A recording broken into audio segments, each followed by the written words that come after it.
University. My responsibility was project leader, or the senior project engineer. We began to work on the design of a microchip that, when it was completed, was 0.75 millimeters in diameter, 7 millimeters long. It was the size of 1/4 of a grain of rice. Again, I want to say that I was not a Christian, and there were no Christians there. They said they wanted this to have a power source and be able to emit a signal. And they told us they wanted us to use lithium as a battery source. Lithium's used in watch batteries, it's used in heart pacemaker batteries, it's used in a lot of places. I designed into this microchip a little charging circuit that would charge that battery. This sounds like a lot of technical things coming together, but if you'll bear with me 1 minute, you'll see what God has laid out about this microchip.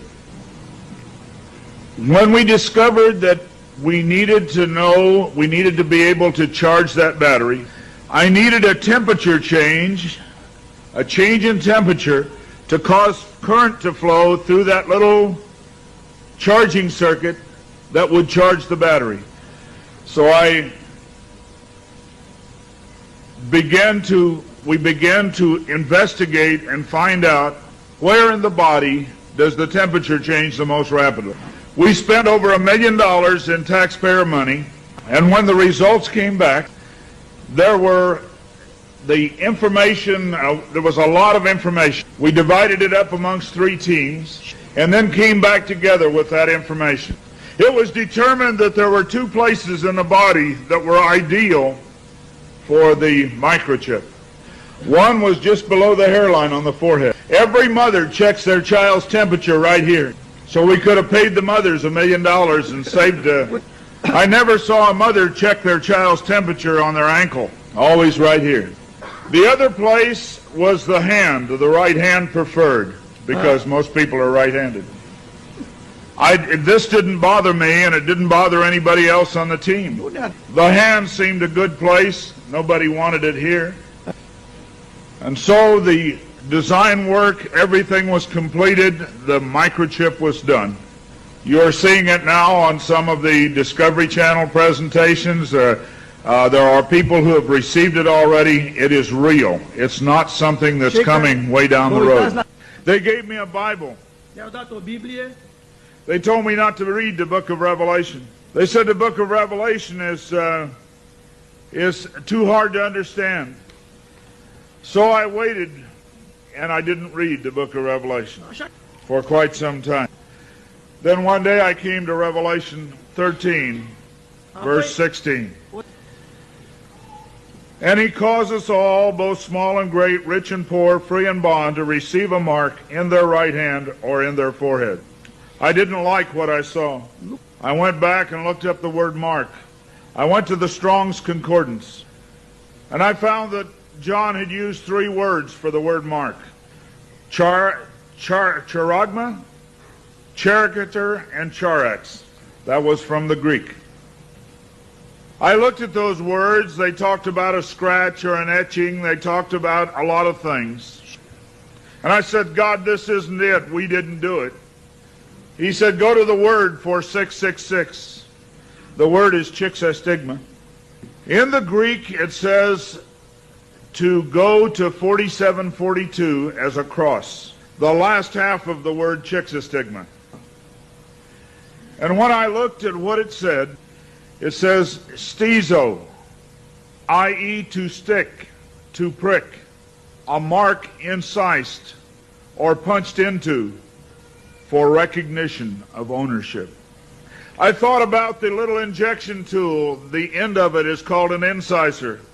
I began to weep and I began to cry, and I said, oh God, what have we done? I couldn't believe that this lined up with what we had developed. And I began to run from God. I didn't run away from the church, I ran into the church. I tried to do as many things as I could to atone for this. But I want to tell you something, as God is my witness here tonight, this got in the way. Money got in the way. I had beautiful homes overlooking the lake. I had all the things that I wanted. And I ran because of the money.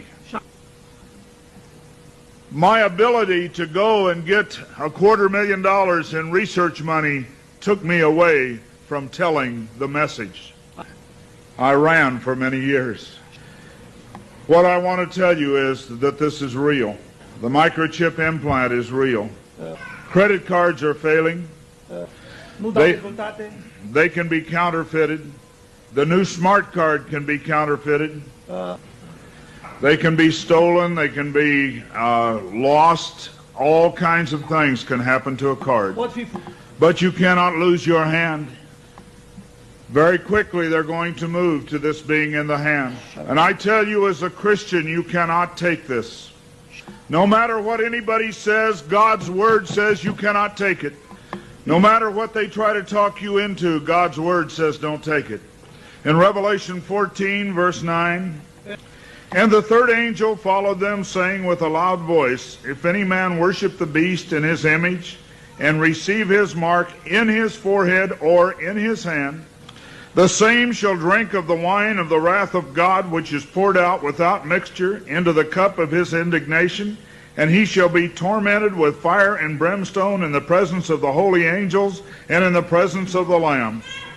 And the smoke of their torment ascendeth up forever and ever, and they have no rest day nor night, who worship the beast in his image, and whosoever receiveth the mark of his name. Here is the patience of the saints. Here are they that keep the commandments of God and the faith of Jesus.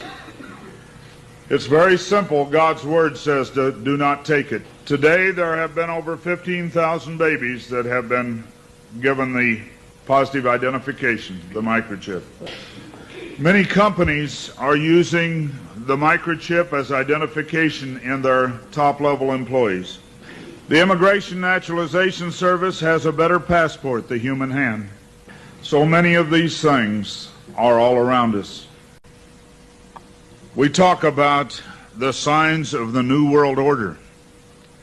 God has spelled out in His Word just exactly what's going on today in the New World Order.